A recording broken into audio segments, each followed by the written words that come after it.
sweating because I'm thirst trapping for the MILFs out there. So this is a video in conjunction with the whole Dreamcon thing. This is gonna be my last video when it comes to the Dreamcon shit. For those people who are looking to start a business, I got some advice for you. I have two businesses, Afronomenon Studios. You guys know my comic book, Judgment Day. And if you are in the wrestling community, you know about F1ght Club. We're the ones who created Pan-African World Diaspora Wrestling Championship. You know, the wrestling championship that are for black wrestlers that Trisha Dora currently holds. She's a part of the infantry on AEW, if you don't know. If you're looking to start a business, and especially start a business with somebody else, do not surround yourself with yes men. If you surround yourself with yes men, that will harm your business. A yes man will yes you right out of business. Yes, yes, yes, everything. No.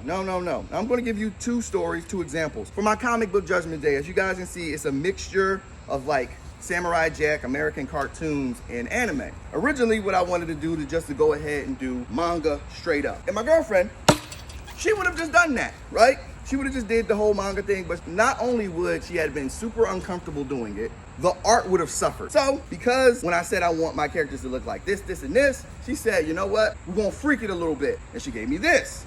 And now that shit looks fucking iconic. The shit doesn't look like a copy of nobody else's shit. As much as people say, oh, that's Static Shock. Okay, yeah.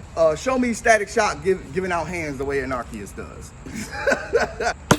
Second story, Pan-African World Diaspora Wrestling Championship. So, if you guys didn't know, this guy, his name is Darius Carter. He's one of the best wrestlers right now on the planet. Yeah, his video went viral of him pile driving Faye Jackson. Oh my goodness, folded Faye in half! Okay, they're both entertaining as fuck. Originally, I did not like Darius Carter. For the 7 years I've been in the business, I've been at 3 shows with him. And each one of those shows, he never shook my hand. If you're in the wrestling business, you know that there's a whole thing about you gotta shake everybody's hand, especially veterans, especially if you're a young boy. And I come from the Maryland circuit. And for whatever reason, Maryland is very territorial when it comes to fucking wrestling.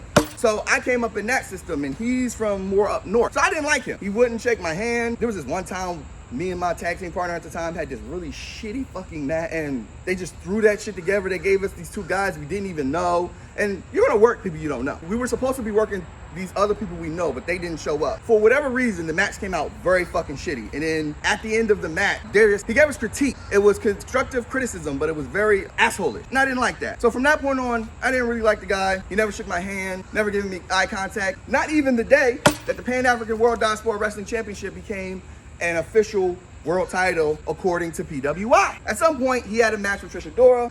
That match went very well. They even did a thing where he beat her, but he didn't because her foot was on the rope, that type of deal. They did it work that way. And I straight up told my business partner, I don't like it. I don't like him. No, my business partner said, no, what you gonna do, you gonna shut the fuck up. And I told my business partner what happened. My business partner looked at me, he said, you know you're from Maryland, right? You're from the Maryland territories. Maryland will have you beefing with people for no reason. And I'm like, what?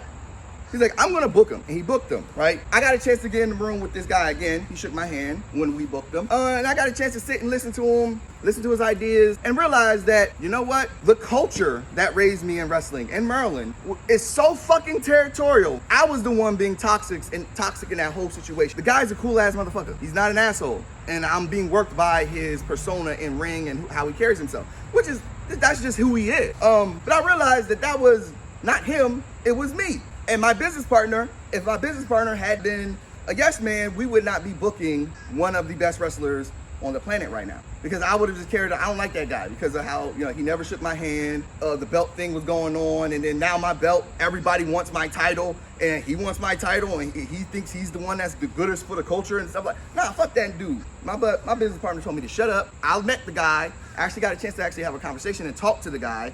And he's a cool ass motherfucker. Things didn't go the way we wanted him to go because there was a whole thing in October, but whatever. He's a cool ass guy. Moral of the story is, if I had just a yes man and my business partner was just a yes man, I would have never booked him. I would have never found out that he's a cool ass motherfucker.